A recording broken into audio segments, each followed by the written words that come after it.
नमस्कार, यूपी तक में आपका स्वागत है और वक्त है मॉर्निंग शो सुर्खियां का, जिसमें बताएंगे आज की वो खबरें हैं जिनका है उत्तर प्रदेश की राजनीति और समाज से सरोकार। शुरुआत भगवान राम की नगरी अयोध्या के भव्य राम मंदिर या राम दरबार के प्राण प्रतिष्ठा की। कल अयोध्या में भगवान राम के दरबार के मंदिर की प्राण प्रतिष्ठा हुई। भगवान राम विराज गए अपने पूरे दरबार के साथ, राम दरबार जिसमें मां जानकी, लक्ष्मण, भाई भरत, शत्रुघ्न और राम भक्त हनुमान की मूर्ति के साथ भव्य दिव्य पूजन हुआ। और कल का दिन इसलिए भी अहम था क्योंकि कल उत्तर प्रदेश के मुख्यमंत्री योगी आदित्यनाथ का भी जन्मदिन था। इस मौके पर कल सुबह से मंदिरों की प्राण प्रतिष्ठा की गई, राम दरबार की पूजा मंत्रोच्चारण के साथ प्राण प्रतिष्ठा की गई। हालांकि अभी 3 महीने का वक्त लगेगा आम लोग दर्शन करने के लिए। अभी चूंकि उस जहां पे भगवान राम का दरबार स्थापित किया गया है, प्राण प्रतिष्ठा हुई है, वहां पे निर्माण कार्य और भी चल रहे हैं, तो सुगमता से श्रद्धालुओं के दर्शन के लिए भी 3 से 4 महीने का वक्त लगेगा। विशेष पास के जरिए ही राम मंदिर में राम दरबार का दर्शन हो पाएगा। तो अभी ये एक जरूर है कि राम मंदिर में पूर्ण हुई मूर्तियों के प्राण प्रतिष्ठा। उसके बाद दूसरी खबर, उत्तर प्रदेश की सियासत से मायावती ने एक बार फिर अपने वोट बैंक को एकजुट करने की कोशिश की है। मायावती ने पश्चिमी उत्तर प्रदेश में दलित वोटरों के बीच में अच्छी पैठ बना चुके सांसद चंद्रशेखर का नाम लिए बगैर कहा कि अवसरवादियों से सतर्क रहें।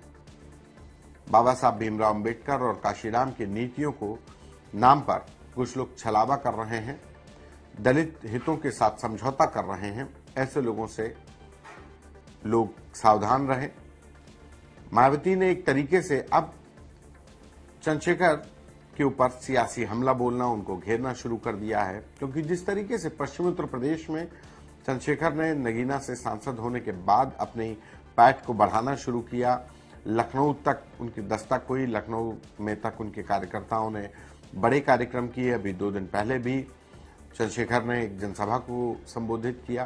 तो इसको देखते हुए चंद्रशेखर ने जिस तरीके से अपने आयाम बढ़ा रहे हैं उत्तर प्रदेश में और उत्तर प्रदेश के बाहर भी दलित वोट बैंक, खास करके नौजवानों को एकजुट करने की कोशिश में है चंद्रशेखर, तो उसको देखते हुए मायावती के टारगेट पर अब चंद्रशेखर है।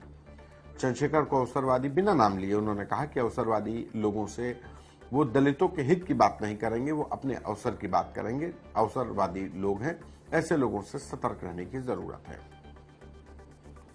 दूसरी खबर, लखनऊ के आलमबाग में मेट्रो स्टेशन है चंदन नगर, वहां पर जघन्य घटना हुई। 2.5 साल की मासूम बच्ची के साथ वो अपने मां बाप के साथ सो रही थी मेट्रो स्टेशन के नीचे। उसी समय किसी ने उस बच्ची को अगवा किया और उसके साथ जघन्य अपराध किया, दुष्कर्म किया। बच्ची की हालत इतनी बिगड़ी कि उसको पहले स्थानीय हॉस्पिटल ले जाया गया, फिर केजीएमसी में उसका इलाज चल रहा है, सर्जरी हो रही है। लेकिन पुलिस ने इस जघन्य कांड को अंजाम देने वाले की शिनाख्त की और शिनाख्त करने के बाद उसको आज सुबह तड़के करीब 3 बजे उसको मुठभेड़ में मार गिराया, मुठभेड़ में ढेर हो गया। जिसने इस घटना को अंजाम दिया वो ऐशबाग का रहने वाला दीपक वर्मा है। पुलिस ने इसके आइडेंटिफिकेशन के लिए सीसीटीवी का इस्तेमाल किया। चंदन नगर मेट्रो स्टेशन पर सफेद रंग की स्कूटी से ये बच्ची को उठाते हुए दिखाई पड़ा। ये इसको वहां सीसीटीवी से ट्रैक करते हुए जब इसका ट्रैक निकाला गया तो तमाम दूसरे सीसीटीवी भी निकाले गए, तो जहां पर उसकी स्कूटी का नंबर एक जगह पर आइडेंटिफाई हुआ।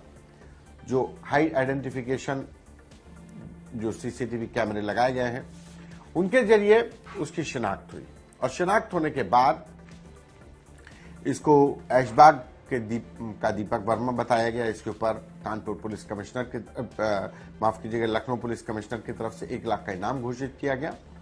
और जब आज पुलिस इसको गिरफ्तार करने की कोशिश कर रही थी तो इसने पुलिस पर हमला कर दिया, जिसमें जवाबी फायरिंग में यह आलमबाग में ही वीवीआईपी रोड पर ढेर हो गया। दूसरी खबर प्रयागराज से है। प्रयागराज में डीलेड यानी कि डिप्लोमा इन एलिमेंट्री एजुकेशन के डिप्लोमा धारकों का बड़ा प्रदर्शन है।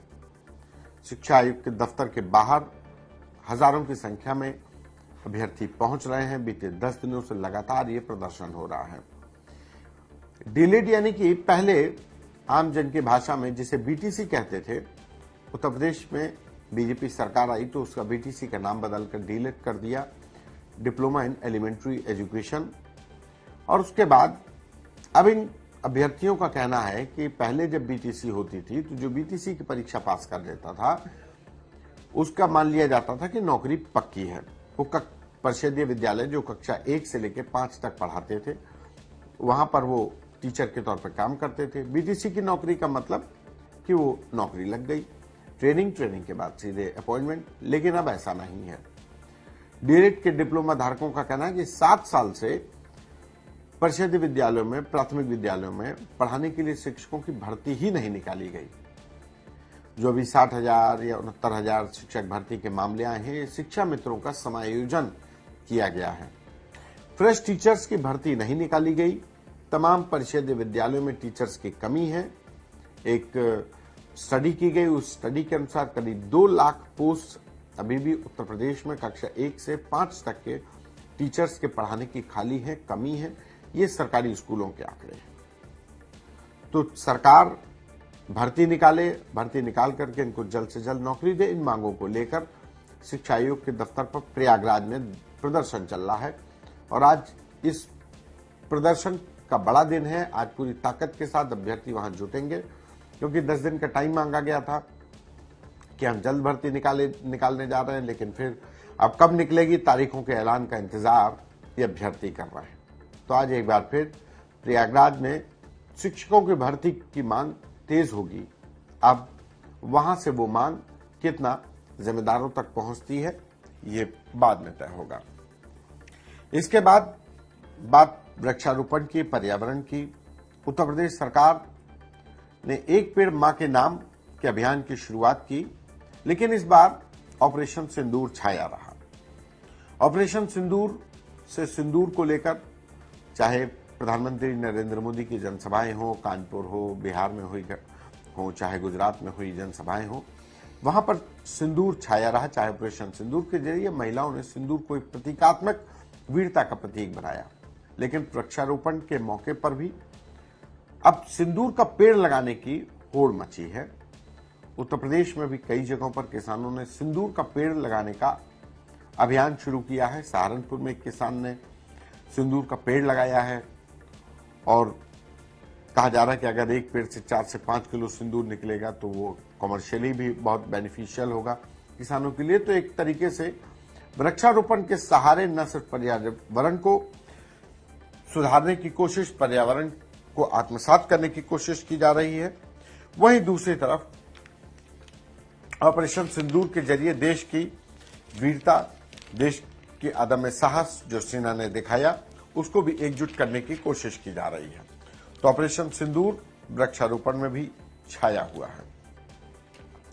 इसके बाद दूसरी खबर कि लगातार उत्तर प्रदेश में शिक्षकों के तबादलों को लेकर मांगे उठ रही हैं। पहले अब उत्तर प्रदेश के शिक्षा विभाग ने म्यूचुअल ट्रांसफर की तारीखों का ऐलान किया था। अब शिक्षकों के भी इंडिविजुअल ट्रांसफर किए जाएंगे। म्यूचुअल ट्रांसफर का मतलब कि अदला बदली की जाएगी। कोई एक जिले से दूसरे जिले पे जाना चाहता तो वो ट्रांसफर म्यूचुअल हो जाएंगे। लेकिन अब अगर कोई टीचर अपने जिले में जाना चाहता बिना किसी दूसरे के म्यूचुअल ट्रांसफर के, तो वो जा सकता है। कल बकरीद है। बकरीद को लेकर उत्तर प्रदेश पुलिस के नए मुखिया राजीव कृष्ण ने व्यापक दिशा निर्देश दिए हैं। प्रमुख दिशा निर्देशों में साफ तौर पर कहा गया कि संवेदनशील स्थानों पर सीसीटीवी, ड्रोन कैमरों से नजर रखी जाए। मिश्रित आबादी वाले क्षेत्रों में पीस कमेटी की बैठक की जाए। समाज के संभ्रांत लोगों के साथ बैठक की जाए। किसी नई परंपरा को नहीं बढ़ने दिया जाए। कोई नई परंपरा शुरू नहीं होगी इस बकरीद के मौके पर, यानी कि किसी नई जगह पर कुर्बानी या प्रतिबंधित पशु की कुर्बानी भी नहीं दी जाएगी। जो पारंपरिक ढंग से जो मान्यताएं चली आ रही हैं, परंपराएं चली आ रही हैं, उसी के अनुसार बकरीद का त्योहार मनाया जाएगा। तो ये थी आज की खबरें यूपी तक में। देखते रहिए खबरों का सिलसिला और बने रहिए हमारे साथ। नमस्कार।